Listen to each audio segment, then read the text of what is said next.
Λοιπόν, κύριε υποψήφιε δήμαρχε, μπορείτε να μας αναπτύξετε με λίγα λόγια το σκεπτικό της υποψηφιότητάς σας? Καταρχήν, μέσω το πρώτο που θα καταργηθεί η εφορία, όπως σας είπα. Και το δεύτερο, τα μπουρδέλα θα δουλεύουν. Μπουρδέλα, τα λέω μπουρδέλα. Θα δουλεύουν από το πρωί με το μεσημέρι και με το απόγευμα, ας πούμε, και το βράδυ. Και τα παράκια και όλα. Δεν θα κλείνουν το μεσημέρι λόγω του φαγητού.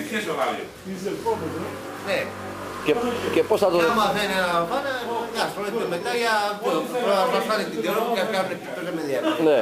Και το κοπελάτης έχει πάντα δίκιο. Αυτό. Αυτοκίνητα. Λοιπόν, τα αυτοκίνητα, όπως σας είπα, η πορεία δεν θα υπάρχει. Θα τα παίρνετε, το κλειδί, τα πηγαίνετε, τα παίρνετε τα αυτοκίνητα δωρεάν, τα τέλη κυκλοφορίας στην πρώτη. Με έγκριση δημάρχου. Ναι. Τη δικιά μου υπογραφή.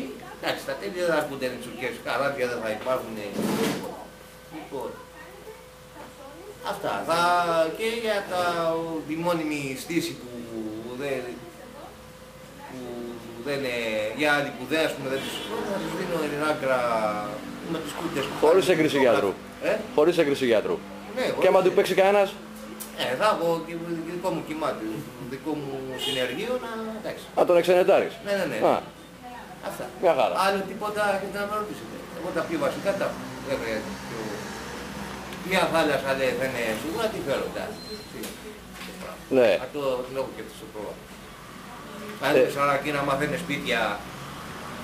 Δεν μας λέτε. Και αυτό κάνω. Τα πάντα, αλλά εντάξει. Το δήμαρχο το σημερινό τι θα τον κάνετε, άμα βγείτε εσείς που από ό,τι φαίνεται, τι θα τον κάνετε? Γιατί έχει πολλά προβλήματα στο κεφάλι του, είπα να τον εβάλω του κάπου πιο ελάβω. Άντε το πολύ πιστάτη στο Δήμο. Επιστάτη? Στην καθαριότητα? Στην καθαριότητα, όπου θέλει. Κάπου πιο ελάβω. Είναι ο άνθρωπος πια... Να ξεκουραστεί λιγάκι εκεί. Να ξεκουραστεί, εντάξει. Θα πάρω εγώ τις ευθύνες, δεν πήρα. Εντάξει. Ας πάρω και μια, σαν νέος, πούμε, σαν νέο... Εντάξει, όντως. Ωραία. Έχετε κάτι άλλο να μας προσθέσετε σε όλα αυτά, Γιώργη? Εγώ δεν έχω τίποτα. Για το Βρού, θάλασσα. Το είπα η θάλασσα, το είπα. Για τη θάλασσα την είπα. Θα τη φέρετε στο Βρού, Ναι, στο Ένικο. Άλλο τίποτα εσείς δεν θα με ρωτήσατε? Όχι. Για το αεροδρόμιο τώρα τι, αεροδρόμιο δεν το έχετε μελετήσει ακόμα. Τι θα κάνετε με το αεροδρόμιο που φώναζε χίος εδώ και χρόνια? Γιατί το αεροδρόμιο τι έχει? Να το μεγαλώσουν λέει και τέτοια.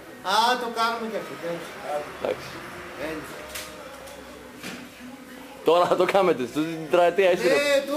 Όλα μάνι, μυαλό φρέντιση και όλα. Εγώ είμαι μονολόγια, άντε, θα κάνω, Εγώ δεν είμαι θα. Εγώ υπογραφές και τελείωσε. Εκεί στα παιδάκια είμαστε, τι να κοροδανούμαστε.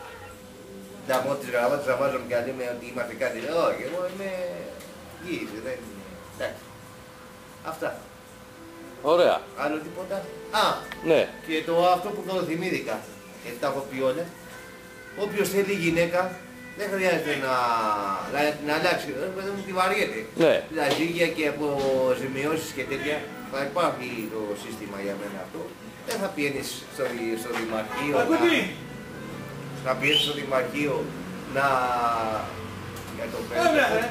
Για τροφής και αυτά, θα αναλαμβούνται σε μένα οι άνθρωποι, θα την αλλάζει τη γυναίκα σου, το ίδιο και η άλλη. Θα παίρνεις όποια δες, με βάση νόμου γραφτεί, τα πάντα. Για πνευματικά δεν θα έχεις πρόβλημα. Και τα παιδάκια και αυτά θα είναι ασφαλισμένα, δεν είναι.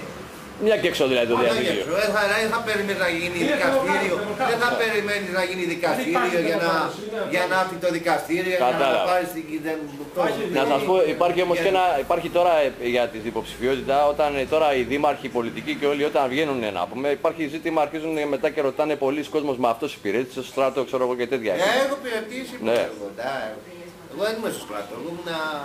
Πού υπηρετήσατε? Εγώ ήμουν στα αεροπλάνα σχηματιστής εδώ στα σχήματος, στα κομπιούτερ. Ελευτής. Εκεί υπηρετήσατε. Αλλά εντάξει, δεν ήμουν για μόνιμος, εντάξει, ήμουνα αλληλέγγυα, εγώ στο στρατό θα μετά... Ακαμωσιά, εντάξει. Ευχαριστούμε κύριε Δημάρχη.